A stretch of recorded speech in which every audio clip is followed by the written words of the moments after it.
Karina with Front Fighters. Okay, so today I'm going to talk about a blog post that I just published. And in this blog post, I talk about what is Frumpy? What does Frumpy mean? This is a blog post I should have written like 3 years ago when I published my first post.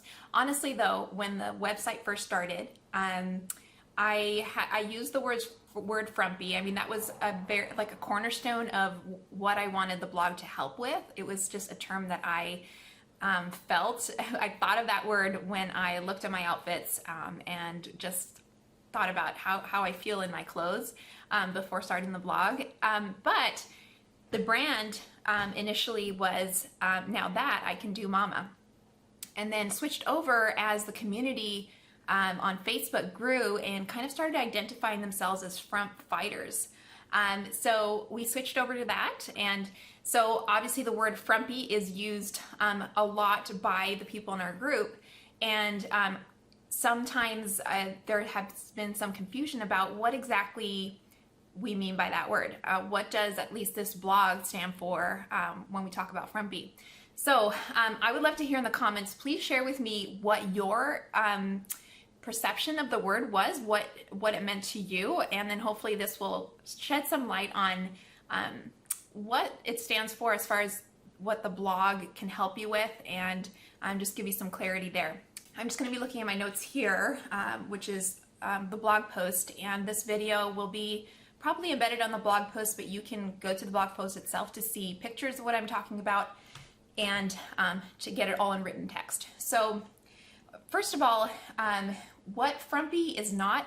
One misperception of Frumpy, and it's actually included in some definitions online, is that Frumpy is old-fashioned or dressing like your mom, so to speak.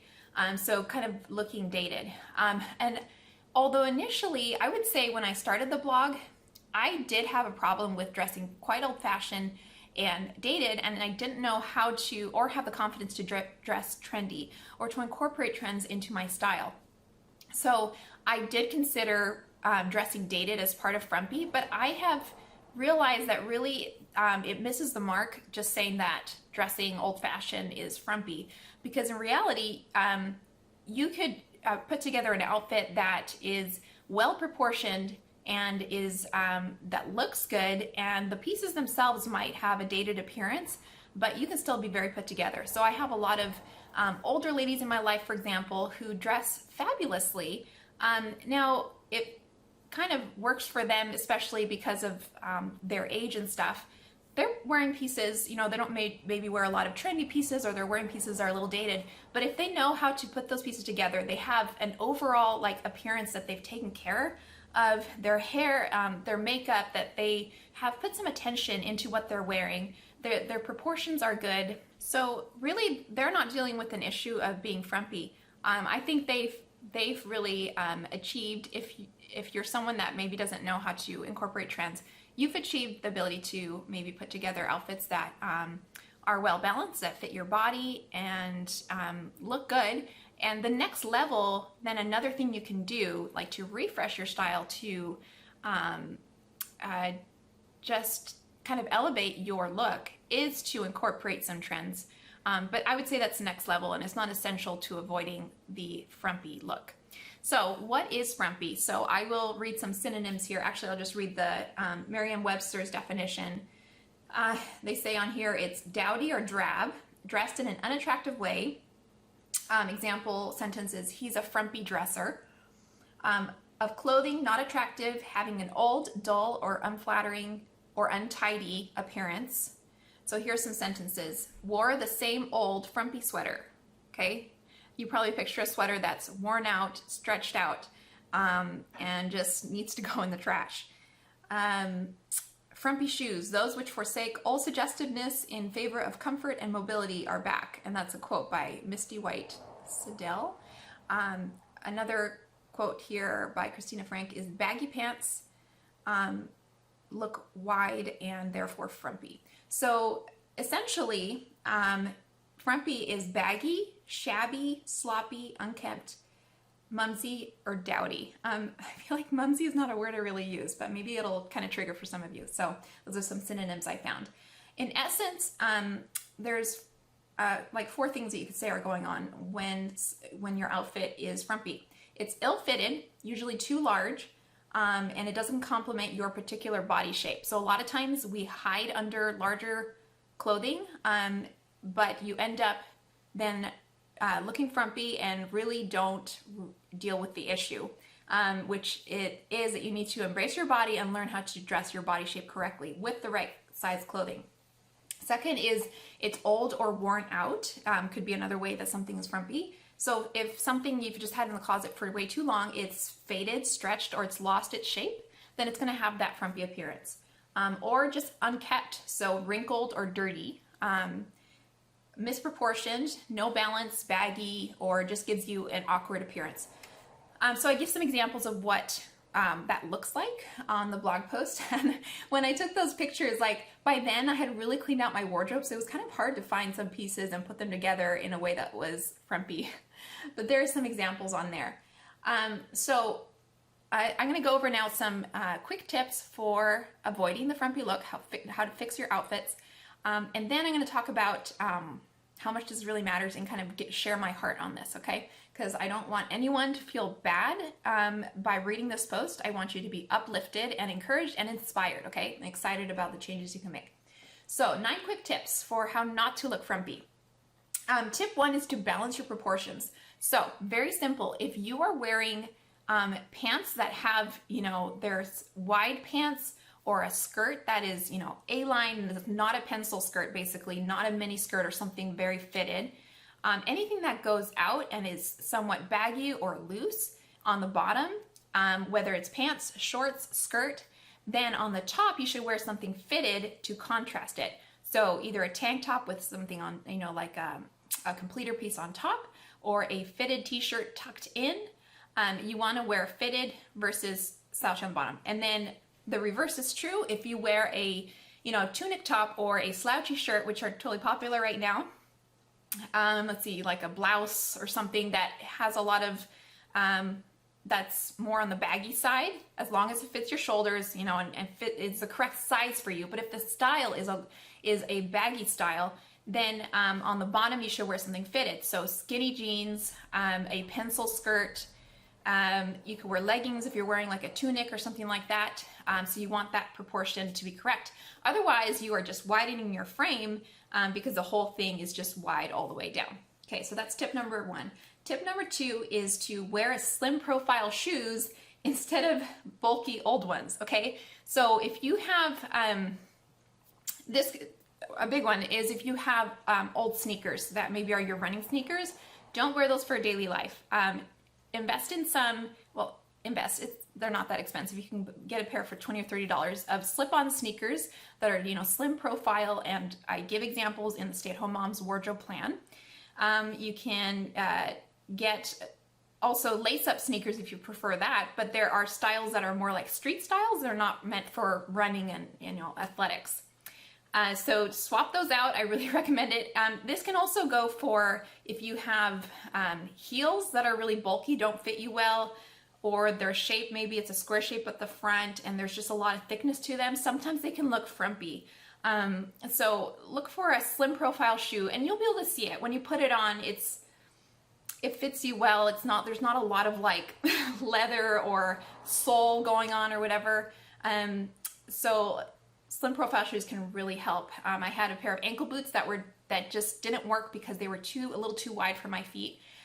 The style off of me were really cute, but I put it on and I felt frumpy in them. So look for that. Tip 3 is to add a trendy piece to your outfit to freshen it up. So on the blog, we do our trend reports for trends that are coming out for the year that we're seeing or the coming seasons for fall, winter, spring, summer. We do a report that are mom friendly. So look at those just to kind of get familiar with what trends there are.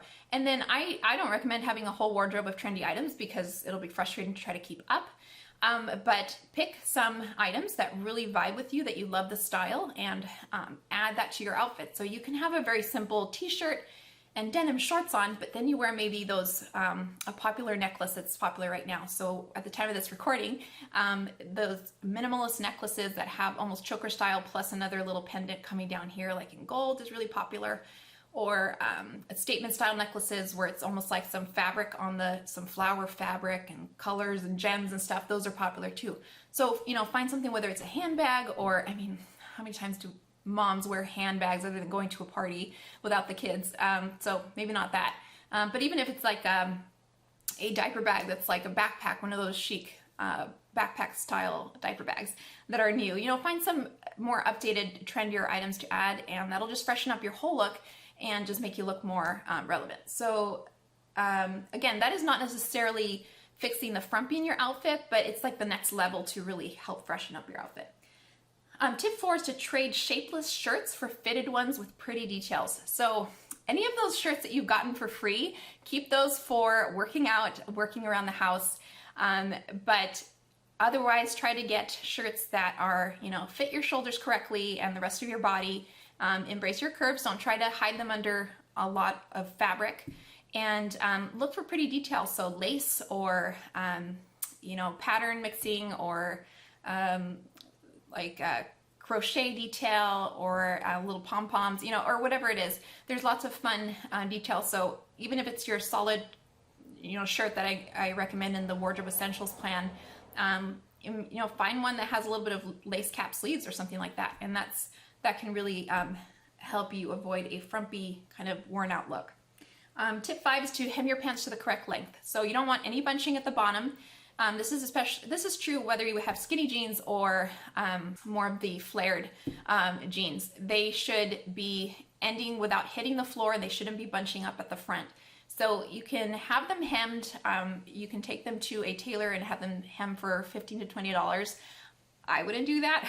I just have my sister that knows how to hem pants help me. And we do have a tutorial on the blog on how do you, if you know some sewing, have some sewing experience, how you can hem your pants while keeping that original stitch. That is the trendier stitch. So you can look that up. But definitely have those hemmed, or otherwise, if you really don't have the finances, you don't have the ability to, with skinny pants, you can roll them up and that's better than having it bunched at the bottom. So roll them up either one big panel or in a smaller rolls. Tip 6 is to make sure that your outfit has shape and shows your curves. This is important. I mean, so if you are wearing a dress or a shirt that is considered slouchy style and it's supposed to, you know, flow, that's fine, but your shoulder, it should still fit you at the shoulders and your arms, and it will have the appearance of that's your size. Don't hide under big clothes. You know, make sure your outfit has that shape. And if you are wearing something more flowy, then a nice trick is to add something more structured on top. So whether that's a denim or utility vest or a denim jacket or even a cardigan that has structure and it's like maybe a cropped cardigan, those are ways that you can add that structure. You can also add a belt at the waist. So those are a few ideas to add the shape to your outfit. Tip number 7 is get rid of pieces that are worn out and they've lost their shape. Those need to go in the trash. You shouldn't even try to thrift them or consign them because other people shouldn't have them either. Go ahead and get rid of those. If you really need a replacement, add it to your list for next time that you have the budget to add some items. Tip 8 is prioritize your hair and your makeup.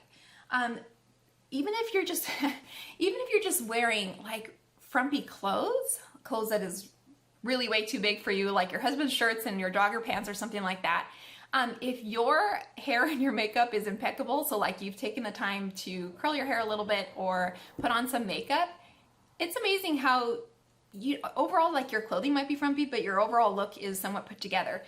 So if you need me to prove that, I mean, just go to Pinterest and look up casual lounging outfits. So many of the girls there are wearing, you know, really baggy clothes, but their hair is adorable. It's up in a messy bun and their makeup is perfect. And it's the hair and the makeup that is making that photo look attractive.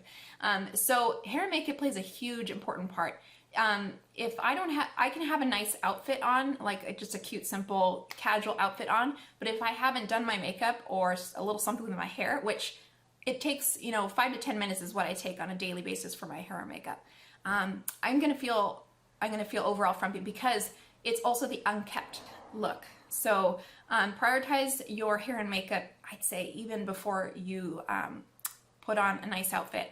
And if you really want to lounge you can wear whatever, have your hair and makeup done, and you look great. Tip number 9 is to define the hemline on long shirts. So if you have a shirt that kind of ends at an awkward place below your hips or at your hips, you can define it by doing a partial tuck. And let me see if I can show you with what I'm wearing now. Let me back this up. So a partial tuck is basically, you can do it on the very front or you can do it on the side. And you tuck it in, and you can tuck a lot in, and then you tug at it to a place where it looks relaxed and you like how it looks, okay? That's one thing you can do. You can also tie a knot, and I've seen people tie it to their jeans here. You know, tie a knot around is one option, or with an elastic. A lot of people do it with an elastic underneath. So look up on Pinterest if you don't know what I'm talking about. But those are some ways to define your shirt, and helps avoid just this like blah. Especially if your shirt isn't like form-fitting, then I recommend doing that. So those are tips for how to fix frumpy outfits. Now, what you're going to find on this blog, and you're probably familiar with it already, is just helping you simplify fashion so that it does not feel intimidating or like you need to understand fashion or have like a personal fashion sense. I started at the point where I did not have any fashion sense, and I didn't have the confidence to try new things. And I've grown to where I am now, where I'm comfortable trying trends, and I love what's in my wardrobe, and I understand my style, but that's a process. And so I want you, in this blog, you're gonna find posts that just really break fashion down in a very simple way, and sort of makes you go like, now that I can do, which is why I've kept that URL, even though we are front fighters. I also wanted to just end with an encouragement. Okay, so at the heart, you know, this blog is about helping you dress better as a mom, okay? But in essence, I truly believe that what you wear is not who you are. It's not what defines you, and you are way more important than what you wear or how you look or your appearance. I believe, you know, I'm a Christian, and I believe that your value is in the fact that you're created in the image of God, and that's always going to be there. No matter how sloppy you feel one day, as moms, we're going to have days, weeks, and even months where there's either sickness in the home, or we just had a baby, or just it's so busy and tiring raising kids that we aren't going to be able to look put together. And you need to know that you're just as valuable to me, to everyone else in the community, and to God when you're put together as when you're not, okay? What dressing well helps with is, well, there's several things. I mean, it improves your mood and your ability to get more done throughout the day. You're also impacting your family. You're blessing them when you look put together. I've received now dozens of emails and messages from people who say that their husband is just, you know, blown away and so blessed by the effort that they're putting into the way they look. And your kids are going to pick up on it too and learn from your example. And they're going to pick up on whether you think that you have value and you're important, and whether self-care matters to you. So those are some of the ways that it matters, but in essence, your value stays the same. So we're dressing because we matter. We're not dressing to add value to ourselves, if that makes sense. So my family's here and is just about to get back in here. They picked up some fireworks. So I would just leave you with, if you are new to the community, your next step is to go on the blog and sign up for the wardrobe essentials that we have on there, and I will walk you through the process of getting started, refreshing your wardrobe with what you already have, with whatever place you are with fashion. And if you want to see visuals or see the notes for what I shared today, then just go on to the blog post on the blog. It's called What Does Frumpy Mean? And you will find it on there. Thanks for tuning in, ladies.